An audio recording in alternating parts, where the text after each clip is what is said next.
그날 할머니가 마지막 숨을 거두실 때까지도 저는 박소영 씨를 천사라고 생각했어요. 아니, 천사가 아니라 우리 가족에게 내려진 축복이라고 생각했죠. 할머니 손을 잡고 계시는 소영 씨를 보면서 가슴이 뭉클했어요. 정말로요. 아, 할머니가 이렇게 좋은 분을 만나셨구나. 내가 해드리지 못한 걸 저분이 해주시는구나 하면서 오히려 고마워했거든요. 할머니가 소영아, 고마워. 너 때문에 이 세상이 따뜻해 하시면서 소영 씨 손을 꼭 잡으시는 모습. 지금 생각하면 그게 연기였다는 게 믿어지지 않아요.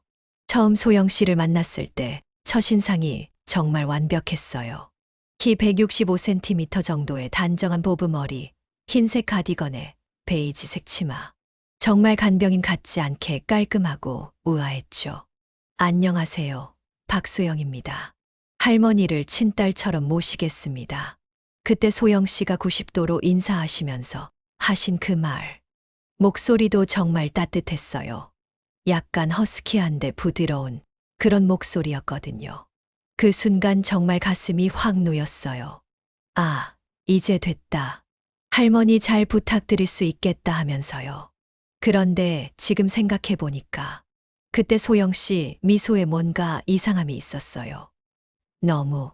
너무 완벽했거든요. 마치 거울 앞에서 연습한 것 같은 그런 미소. 여러분, 정말 충격적인 이야기를 들려드릴게요. 구독과 좋아요 눌러주시면 더 많은 실화 이야기로 찾아뵐 수 있어요. 그럼 이제 6개월 전 이야기부터 시작해 보겠습니다. 할머니는 정말 소영 씨를 좋아하셨어요. 아니, 좋아한다는 표현으로는 부족해요. 아예 소영 씨한테 의존하셨죠.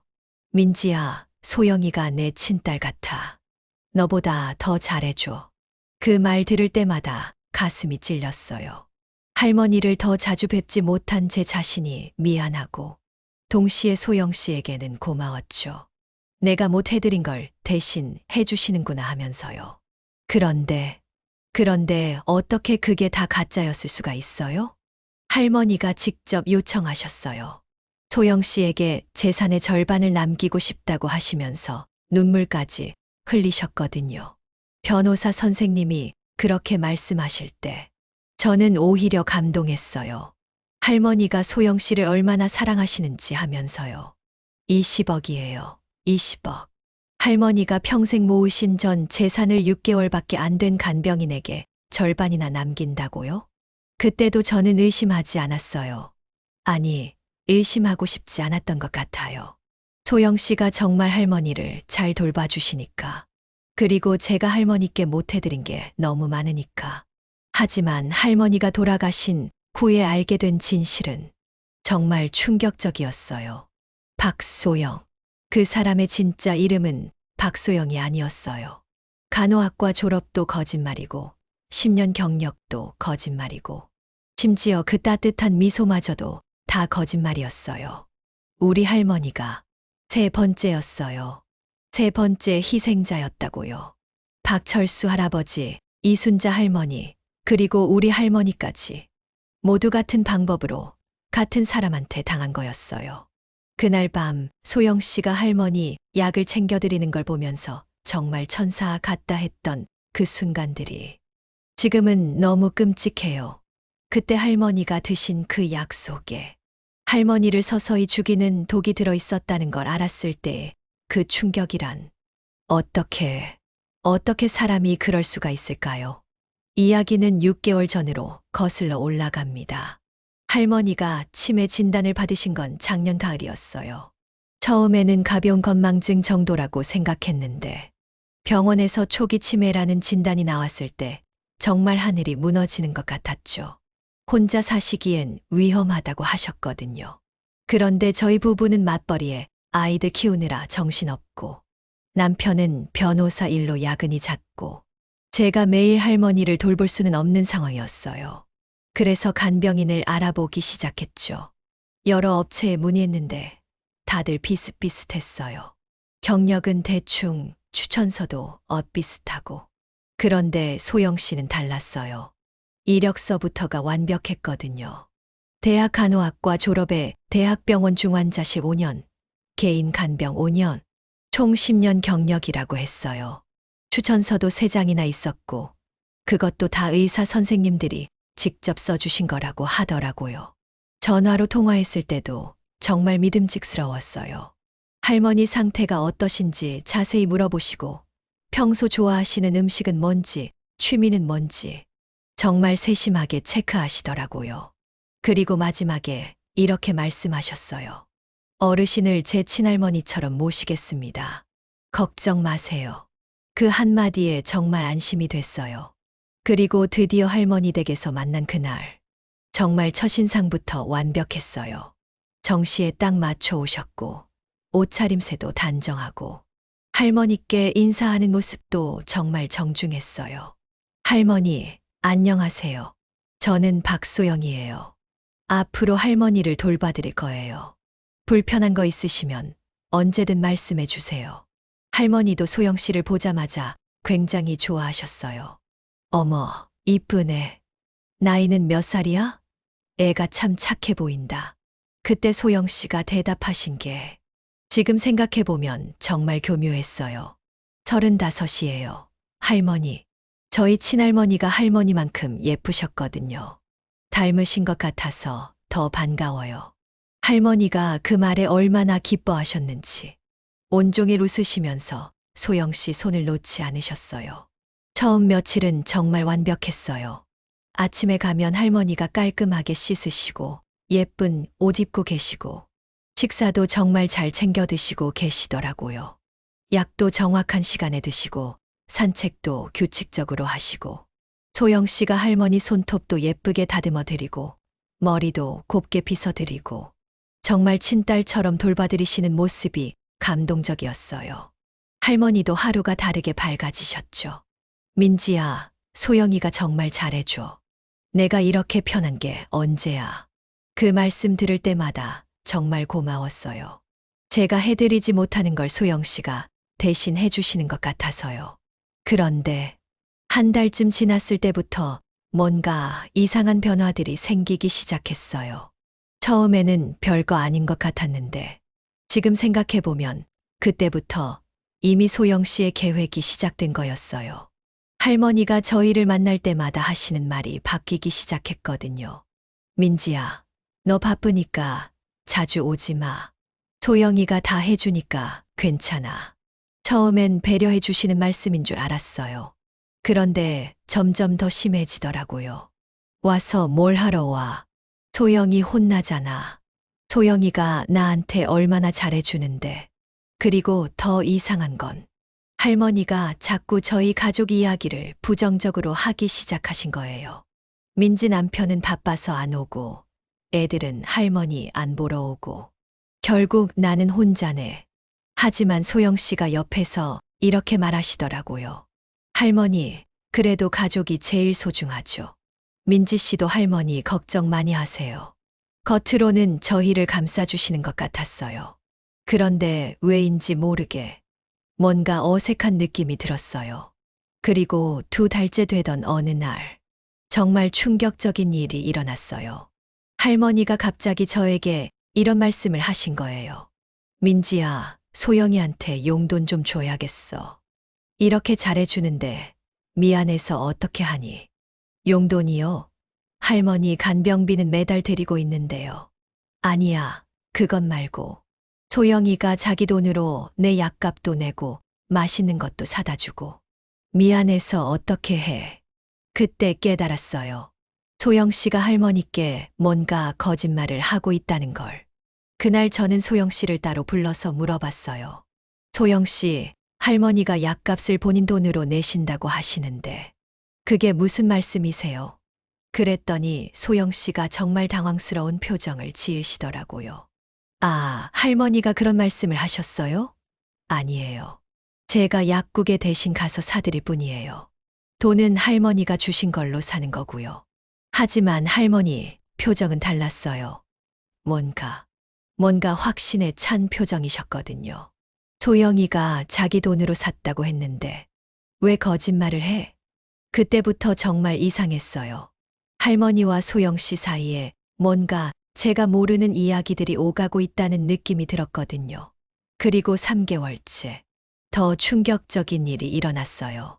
할머니가 갑자기 은행에 가고 싶다고 하신 거예요. 민지야, 나 은행 좀 가야겠어. 소영이한테 통장 맡기고 싶어. 네, 할머니, 그게 무슨 말씀이세요? 소영이가 내 돈 관리 좀 해줬으면 좋겠어.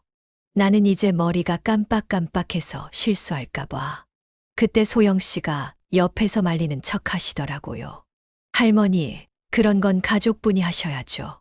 제가 어떻게 그런 중요한 걸. 하지만 할머니는 완전히 마음을 정하신 상태였어요. 아니야, 소영이가 해줘. 너만 믿을 수 있어. 저는 정말 당황스러웠어요. 할머니가 평생 그렇게 돈 관리를 철저히 하셨던 분인데 갑자기 이런 말씀을 하시다니. 할머니, 일단 천천히 생각해 보세요. 급한 일도 아니고. 그런데 할머니가 갑자기 화를 내시기 시작했어요. 왜 자꾸 반대해? 내 돈인데 내가 누구한테 맡기든 상관없잖아. 소영이는 나를 진짜 딸처럼 생각해 주는데. 그날 밤 집에 돌아와서 남편한테 얘기했어요. 여보, 뭔가 이상해. 할머니가 소영 씨한테 통장을 맡기고 싶다고 하세요. 남편도 심각한 표정을 지었어요. 그건 좀 이상하긴 하네. 할머니가 그런 분이 아니었는데. 치매 때문인가? 하지만 뭔가 다른 느낌이었어요. 단순히 치매 때문이 아니라 누군가 할머니를 조종하고 있는 것 같은. 그래서 다음 날 할머니께 다시 말씀드렸어요.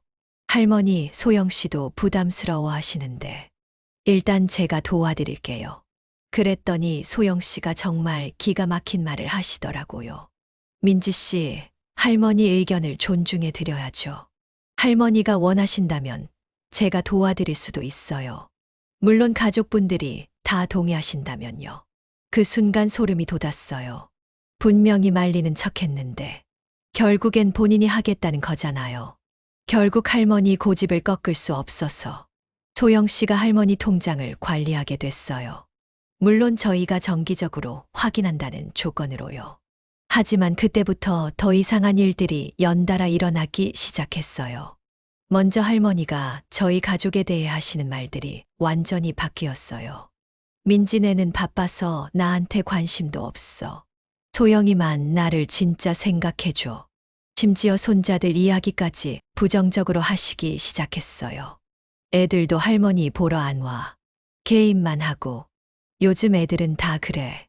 그런데 소영 씨는 항상 이런 식으로 말하시더라고요. 할머니, 그래도 가족이 최고예요.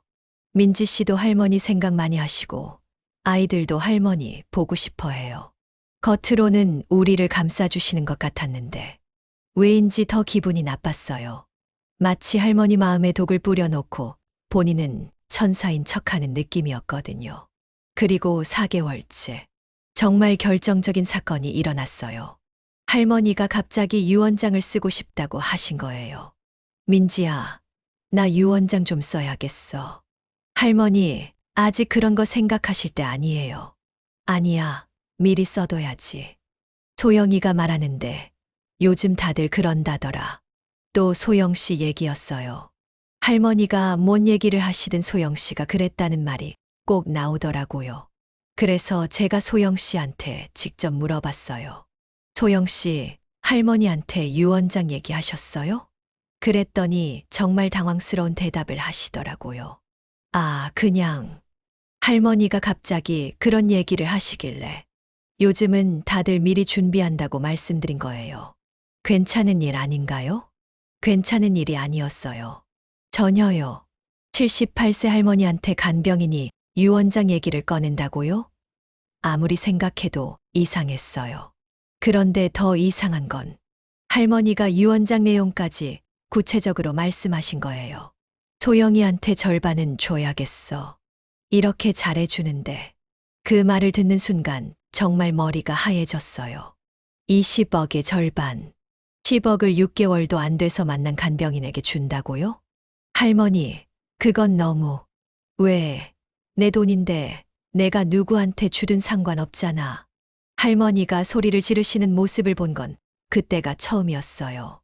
그리고 그 순간 소영 씨의 표정을 봤는데 정말 한순간이었지만 뭔가 만족스러워하는 듯한 미소가 스쳐 지나갔어요. 그때 확신했어요. 이 여자가 뭔가 하고 있다는 걸. 그날 밤 잠을 한숨도 못 잤어요. 계속 머릿속에서 맴도는 생각이 있었거든요. 소영 씨의 그 미소. 할머니가 유언장 얘기하실 때 스쳐 지나간 그 표정. 남편한테 말했어요. 여보, 나 소영 씨 뭔가 확인해 보고 싶어. 뭘 확인한다고? 이력서에 적힌 거. 정말 사실인지 확인해 보고 싶어. 뭔가 이상해. 남편도 처음엔 말렸어요. 당신이 너무 예민한 거 아니야? 할머니 상태가 좋아졌으니까 괜찮은 거 아니야? 하지만 저는 포기할 수 없었어요. 뭔가 놓치고 있는 게 있다는 확신이 들었거든요. 다음 날 바로 소영 씨가 졸업했다는 서울대 간호학과에 전화했어요. 혹시 박소영이라는 학생이 2010년에 졸업했는지 확인 가능할까요? 개인정보라서 확인이 어렵다고 하시더라고요. 그래서 다른 방법을 생각해 봤어요. 소영 씨가 일했다던 대학병원 중환자실에 전화했어요. 박소영 씨라고 5년 전쯤 거기서 일하셨던 분 계신지 확인 가능할까요? 잠깐만요. 박소영 씨요? 저희 기록에는 그런 분이 없는데요. 심장이 쿵 떨어지는 것 같았어요. 혹시 다시 한번 확인해 주실 수 있을까요? 2015년부터 2020년까지. 네, 다시 확인해 봤는데 박소영이라는 간호사는 저희 중환자실에 근무한 적이 없습니다. 그 순간 온몸이 차갑게 식는 걸 느꼈어요. 거짓말이었다는 거예요. 바로 추천서를 써줬다던 의사 선생님들에게도 연락해 봤어요. 박소영 씨 추천서 써주신 김민호 선생님 계신가요? 김민호 선생님은 작년에 다른 병원으로 가셨는데 박소영 씨가 누구시죠? 박소영 씨 추천서 써주셨다고 하던데요. 아니요. 저는 그런 분 모르는데요. 추천서도 써드린 적 없고 두 번째 추천서의 의사 선생님도 마찬가지였어요. 박소영 씨, 그런 간병인 모르는데요. 누구시길래 제 이름을 사용하신 거죠? 세 번째도 똑같았어요. 그때 정말 온몸이 떨렸어요. 소영 씨의 모든 이력이 거짓말이었다는 거였어요. 서울대 졸업도 거짓말, 병원 경력도 거짓말, 추천서도 다 위조. 그럼 대체 이 사람이 누구란 말이에요? 바로 사설 탐정을 찾았어요. 남편이 아는 분이 계셨거든요. 박소영이라는 사람의 과거를 모두 조사해 주세요. 뭔가 숨기고 있는 게 있을 것 같아요. 탐정이 물어봤어요. 구체적으로 어떤 부분이 의심스러우시죠? 이력서가 다 거짓말이에요. 졸업한 학교도 일한 병원도 다 거짓말. 그리고 우리 할머니를 너무 이상하게 조종하고 있어요. 탐정이 심각한 표정을 지었어요. 그럼 일단 신원부터 확인해 보겠습니다. 며칠 시간이 좀 걸릴 것 같은데 시간이 얼마나 걸리든 상관없어요. 반드시 알아내 주세요. 그런데 그 며칠 사이에 할머니 상태가 급격히 나빠지기 시작했어요. 갑자기 식욕이 없어지시고 자꾸 어지럽다고 하시고 밤에 잠도 제대로 못 주무시더라고요. 소영 씨는 걱정스러운 표정으로 말했어요. 할머니가 요즘 몸이 많이 안 좋으신 것 같아요. 병원에 한번 가보시는 게 어떨까요? 그런데 할머니는 병원 가는 걸 완강히 거부하셨어요. 소영이가 약 잘 챙겨주니까 괜찮아. 병원은 싫어. 이상했어요. 할머니가 원래 건강에 그렇게 신경 쓰시던 분인데 몸이 아프면서도 병원은 가기 싫다고 하시다니. 그리고 3일 후 탐정에게서 충격적인 연락이 왔어요. 민지 씨, 지금 당장 만날 수 있으세요? 정말 심각한 얘기가 있어요. 탐정 사무실에 가니까 탐정 얼굴이 새파랗게 질려 있더라고요. 민지 씨, 박소영. 그 사람 진짜 이름이 박소영이 아니에요. 그게 무슨 말이에요? 본명은 김혜진이에요. 그런데 이게 문제가 아니에요. 탐정이 서류 묻더미를 앞에 놓으면서 말했어요. 이 사람, 이미 전과가 있어요. 전과요? 1년 전에 박철수라는 83세 할아버지 간병을 했어요. 5개월 동안 돌봤는데 할아버지가 갑자기 돌아가셨어요. 갑자기요? 네. 그런데 그 할아버지도 김예진한테 유산을 남겼어요. 5억 원이나. 그 말을 듣는 순간 머리가 하얘졌어요. 5억. 그럼 그 할아버지도. 하지만 더 충격적인 건 그 다음이었어요. 그게 끝이 아니에요. 그 전에도 있었어요. 2년 전에 이순자라는 76세 할머니. 또요. 네, 6개월 동안 돌봤는데 갑자기 돌아가셨어요. 그 할머니는 8억을 남겼고요. 저는 그 자리에서 일어설 수가 없었어요. 다리에 힘이 풀려서. 그럼 우리 할머니가 세 번째일 가능성이 높아요. 그런데 민지 씨, 더 무서운 게 있어요. 더 무서운 게 뭐예요? 이 세 분 모두 사인이 비슷해요. 갑작스러운 심장마비나 자연사로 처리됐는데 그 전에 한 달 정도 몸이 급격히 안 좋아지셨다고 해요. 지금 할머니 상태와 똑같았어요. 그럼 할머니한테 뭔가 하고 있다는 얘기네요. 가능성이 높아 보여요. 그리고 민지 씨, 시간이 많지 않을 것 같아요. 왜요? 김혜진이 어제 유언장 공증 예약을 했어요. 할머니 명의로. 그 순간 정말 온 세상이 무너지는 것 같았어요. 유언장 공증까지 예약해 놨다는 건 할머니한테 이미 뭔가 하고 있다는 거였어요. 당장 할머니 댁으로 달려가야겠다고 생각했어요. 그런데 탐정이 말렸어요. 민지 씨, 지금 가면 안 돼요. 김혜진이 눈치채면 더 위험해져요. 그럼 어떡해요? 할머니가 위험한데. 일단 경찰에 신고부터 하세요. 그리고 증거를 더 수집해야 해요. 하지만 저는 기다릴 수가 없었어요. 할머니가 위험한데 어떻게 가만히 있어요? 그날 밤 몰래 할머니 댁에 가봤어요. 창문으로 살짝 들여다보니까 소영 씨가 할머니께 약을 드리고 있더라고요. 할머니, 이 약 드시면 편히 주무실 수 있어요. 그런데 할머니 표정이 이상했어요. 뭔가 무서워하시는 것 같았어요.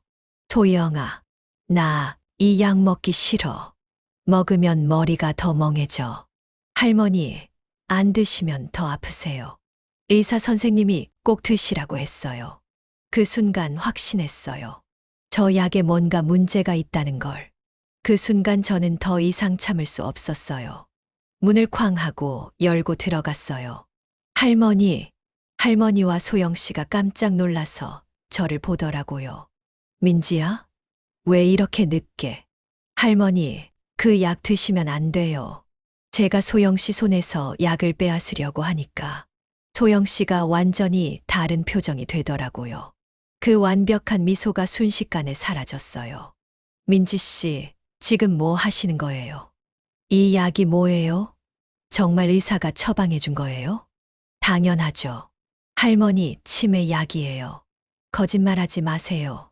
박소영 씨. 아니, 김혜진 씨. 그 이름을 부르는 순간 소영 씨 얼굴이 완전히 굳어버렸어요. 그리고 그때 처음으로 진짜 모습을 봤어요. 어떻게 알았죠? 역시 맞네요. 서울대 졸업도 거짓말, 병원 경력도 거짓말. 박철수 할아버지, 이순자 할머니까지 다 알아냈어요. 할머니가 우리 대화를 듣고 계시는데 갑자기 소스라치게 놀라시더라고요. 소영아, 이게 무슨 소리야? 할머니, 이 사람이 누군지 아세요? 연쇄 살인범이에요. 그런데 김예진이 정말 뻔뻔하게 대답했어요. 증거라도 있어요? 저는 그분들을 열심히 돌봤을 뿐이에요. 증거요? 이 약이 증거 아닌가요? 제가 약병을 들고 있으니까. 김혜진이 갑자기 달려들어서 빼앗으려고 하더라고요. 나요. 그거 중요한 약이에요. 두 사람이 약병을 두고 실랑이를 벌이는데 그만 약병이 바닥에 떨어져서 깨져버렸어요. 약들이 바닥에 흩어졌는데 이상한 게 있었어요. 흰색 알약들 사이에 다른 색깔의 알약이 섞여 있었거든요. 이게 뭐예요? 치매 약은 흰색인데 이 파란색 알약은 뭐예요? 김혜진이 완전히 당황하더라고요. 그건 영양제예요. 영양제가 왜 치매 약이랑 같이 들어있어요? 그때 할머니가 떨리는 목소리로 말씀하셨어요. 소영아, 너 정말 나한테 나쁜 짓 했니? 할머니, 아니에요. 민지 씨가 오해하고 있는 거예요. 하지만 할머니는 이미 뭔가 눈치채신 것 같았어요. 내가 요즘 자꾸 어지러운 게 이 약 때문이니? 그 순간 김예진의 표정이 완전히 바뀌었어요. 더 이상 연기할 필요가 없다는 듯이. 할머니는 너무 오래 사셨어요. 뭐라고요? 다른 분들은 금방 끝났는데 할머니는 체력이 너무 좋으시네요. 그 말을 듣는 순간 정말 소름이 끼쳤어요. 다른 분들은 금방 끝났다고. 정말 이 여자가 사람들을 죽였다는 거였어요. 할머니가 벌벌 떨면서 말씀하셨어요. 소영아, 너 정말 나쁜 년이었구나. 김혜진이 차갑게 웃으면서 말했어요. 이제 와서 뭘 알아봐요? 이미 늦었는데. 뭐가 늦었다고요? 유언장 공증도 내일 받고 할머니도 이제 며칠 남지 않았는데요. 그 말을 듣는 순간 정말 미칠 것 같았어요. 당장 119 불러야겠어요. 할머니 병원 가셔야 해요. 제가 핸드폰을 꺼내려고 하니까 김혜진이 갑자기 제 손목을 잡더라고요. 민지 씨, 그러면 안 돼요. 나요, 할머니 살려야 해요. 아무도 안 믿을 거예요. 할머니는 이미 치매 환자고 자연스럽게 돌아가실 거예요. 자연스럽게요. 독으로 죽이는 게 자연스러워요? 독이 아니에요. 그냥 조금 빨리 가시는 거죠. 그 순간 할머니가 갑자기 쓰러지셨어요. 할머니, 제가 할머니를 부축하려고 하는데 할머니가 의식을 잃으셨어요. 바로 119에 신고했어요. 119죠. 우리 할머니가 쓰러지셨어요. 독살당하고 있어요. 구급차가 오는 동안 김혜진은 계속 뻔뻔하게 말했어요. 민지 씨, 아무도 안 믿을 거예요. 할머니는 그냥 치매가 악화된 거예요. 믿든 말든 상관없어요. 경찰한테 신고할 거예요. 그러세요. 하지만 증거가 있어야 뭔가 할 수 있겠죠. 그때 바닥에 떨어진 파란색 알약을 주워서 호주머니에 넣었어요. 이게 증거가 될 거라고 생각했거든요. 구급차가 도착해서 할머니를 병원으로 옮겼어요. 그리고 바로 경찰서에 신고했어요. 우리 할머니가 간병인한테 독살당하고 있어요. 어머니, 진정하시고 자세히 말씀해 주세요. 김혜진이라는 여자가 박소영이라는 가짜 이름으로 할머니를 돌보면서 독을 먹였어요. 그리고 이미 다른 분들도 2명 죽였어요. 경찰이 심각하게 받아들이더라고요. 혹시 증거가 있으신가요? 네, 이거요.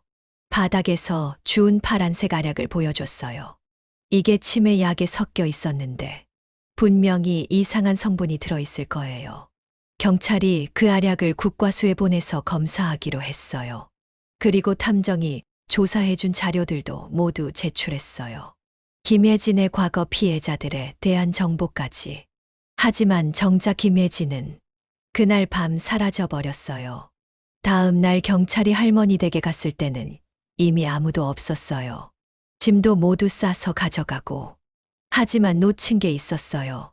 김혜진이 너무 급하게 도망가느라 컴퓨터는 그대로 두고 간 거예요. 그 컴퓨터에서 정말 충격적인 것들이 나왔어요. 김혜진이 두고 간 컴퓨터에서 나온 내용들은 정말 상상을 초월했어요. 경찰이 저를 불러서 보여준 자료들. 지금도 생각하면 소름이 돋아요. 첫 번째로 발견된 건 타겟 리스트였어요.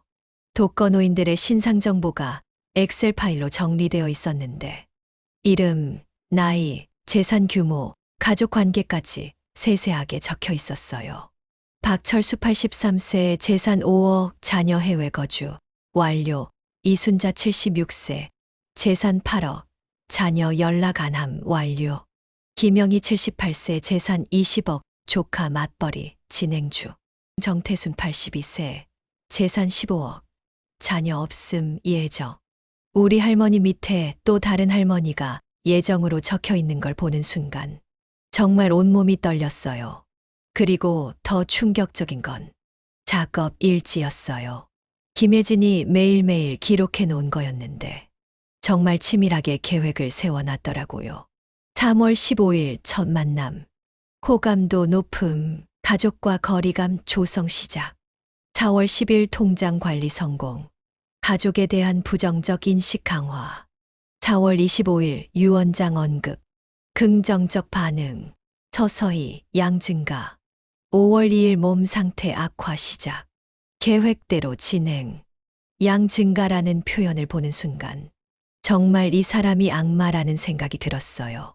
그리고 가장 끔찍했던 건 독 구입 내역이었어요. 탈륨이라는 독성 물질을 인터넷으로 주문한 기록이 있었거든요. 검색 기록까지 다 남아 있었어요. 탈륨 치사량, 탈륨 검출 방법, 자연사 위장 방법.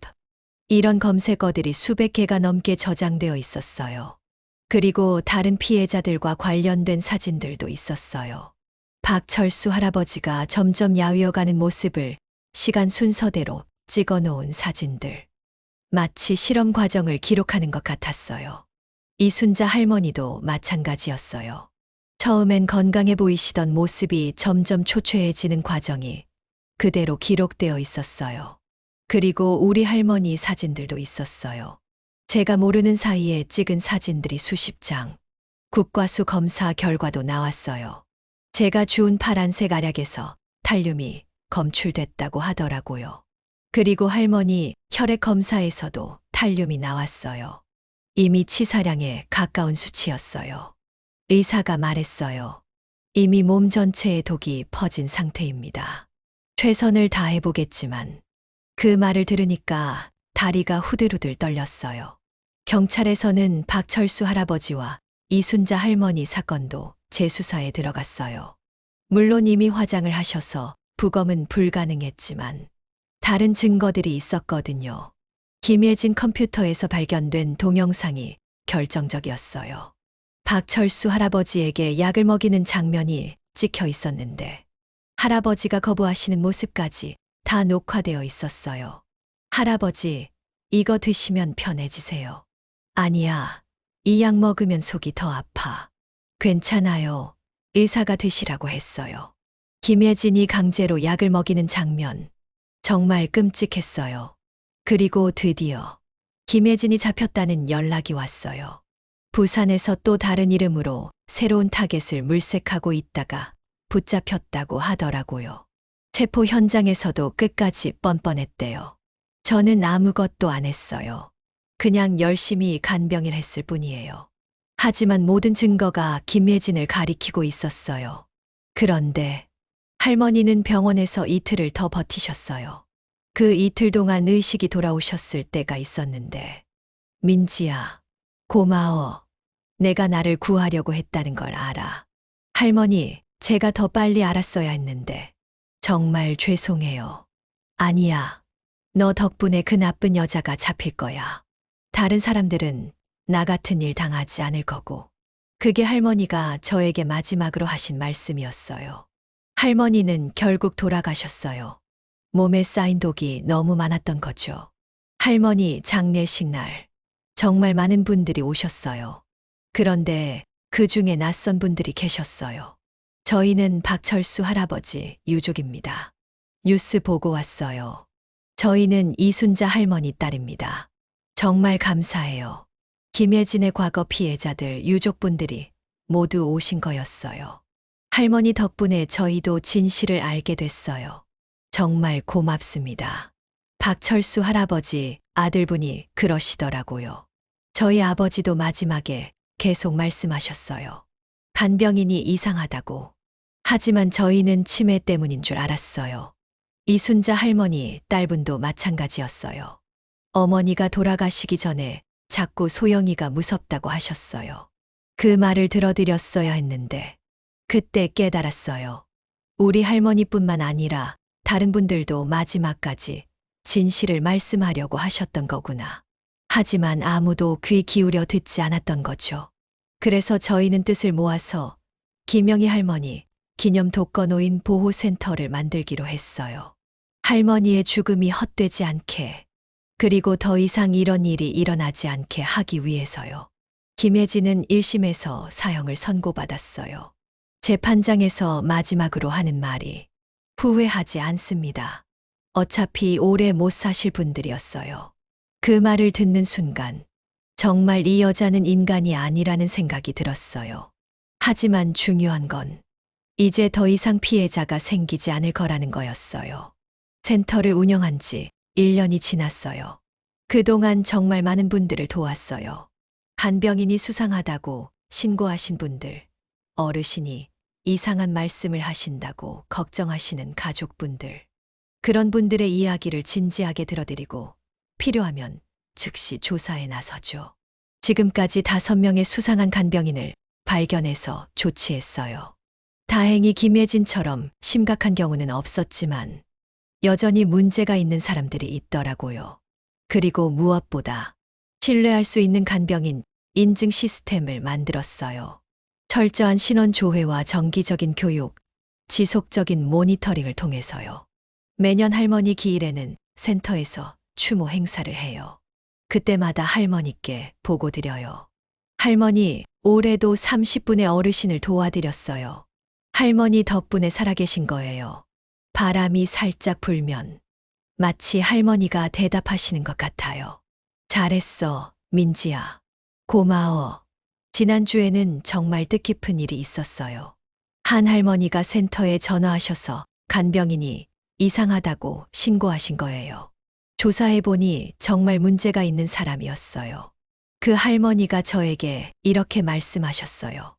뉴스에서 김영희 할머니 이야기 봤어요. 그래서 용기 내서 신고한 거예요. 그 순간 정말 울컥했어요. 우리 할머니의 희생이 헛되지 않았구나 하는 생각이 들었거든요. 지금도 가끔 후회가 들어요. 제가 좀 더 일찍 의심했다면, 좀 더 빨리 행동했다면 할머니를 구할 수 있었을지도 몰라요. 하지만 할머니는 마지막 순간까지 다른 사람들을 걱정하셨어요. 본인보다 다른 피해자들을 먼저 생각하셨던 거죠. 그 마음을 이어받아서 저는 계속 이 일을 할 거예요. 여러분도 주변 어르신들을 자주 살펴보세요. 특히 간병인을 두고 계신 분들은 더욱 신경 써서요. 너무 완벽한 사람은 없어요. 사람은 누구나 실수도 하고 부족한 면도 있는 법이니까요. 그리고 무엇보다 어르신들의 말씀을 진지하게 들어드리세요. 치매라고 해서 나이가 많다고 해서 무시하지 마시고요. 때로는 그 말씀 속에 생명을 구할 수 있는 진실이 숨어 있을 수도 있거든요. 우리 할머니처럼요. 할머니는 마지막까지 포기하지 않고 진실을 말씀해 주셨어요. 그 덕분에 김혜진을 잡을 수 있었고 다른 어르신들을 구할 수 있었어요. 지금 이 순간에도 어디선가 도움이 필요한 어르신이 계실지 모르겠어요. 그분들의 목소리에 귀 기울여 주세요. 그리고 이상하다 싶으면 주저하지 말고 도움을 요청하세요. 우리 모두가 함께 지켜봐야 해요. 우리의 소중한 어르신들을 김혜진 같은 악마로부터 말이에요. 할머니, 이제 편히 쉬세요. 손녀가 할머니 뜻을 이어받아서 계속 지켜나갈게요. 이상으로 제 이야기를 마치겠습니다. 긴 이야기 들어주셔서 감사합니다. 그리고 기억해 주세요. 완벽한 천사는 없다는 것을. 그리고 때로는 가장 소중한 사람의 희생으로 더 큰 진실이 밝혀진다는 것을. 여러분, 김민지님의 이야기 어떠셨나요? 댓글로 여러분의 의견 남겨주세요. 할머니를 구하지는 못했지만 할머니의 희생으로 더 많은 생명을 구할 수 있게 된 이야기였습니다. 때로는 가장 완벽해 보이는 사람이 가장 위험할 수 있다는 교훈과 함께 어르신들의 목소리에 귀 기울이는 것이 얼마나 중요한지 깨닫게 되네요. 구독과 좋아요로 더 많은 분들께 이 이야기를 전해주세요.